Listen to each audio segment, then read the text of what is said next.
I'm Major Kendra Benson from Calgary, Alberta, an Air Operations Officer currently posted to 450 Tactical Helicopter Squadron in Garrison, Petawawa, Ontario.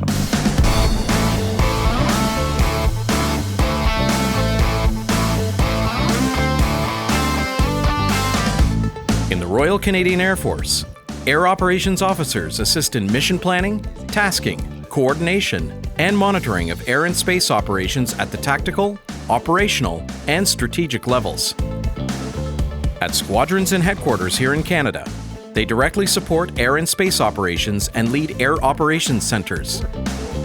And they are experts in the stand-up and operation of air operations centers wherever the RCAF deploys around the world.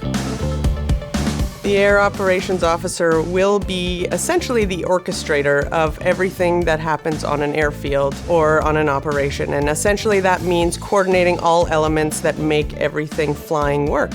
From the meteorologists that will provide the baseline for decisions to launch aircraft, to cleaning snow off the airfields, to being able to launch the aircraft and then recover them at the end of the day.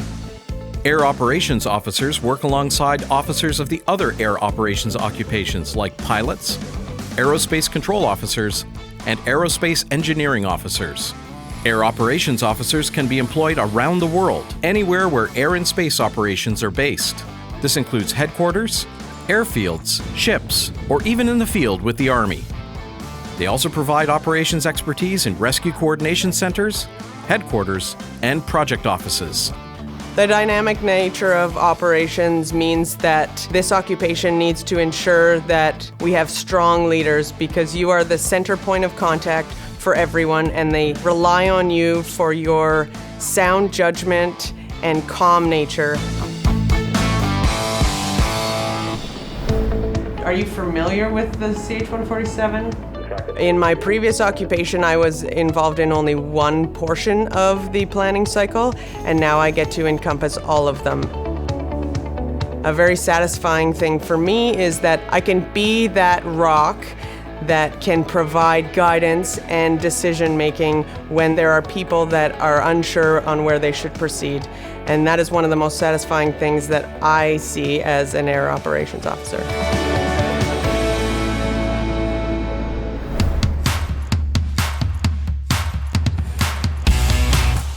On completion of their military and occupation training, Air Operations Officers typically begin their careers in flying squadrons or wings to develop capability-specific awareness, after which they may branch out into other areas.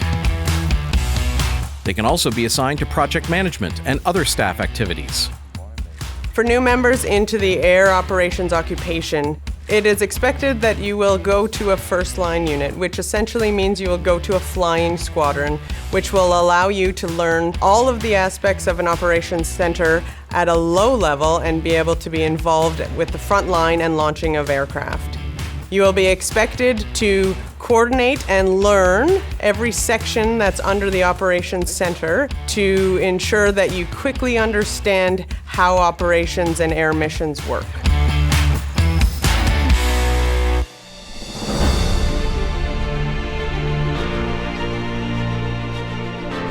My career thus far has been very rewarding and challenging, and I love the work that I've done, and I'm excited to move on to a new chapter in the Air Operations occupation.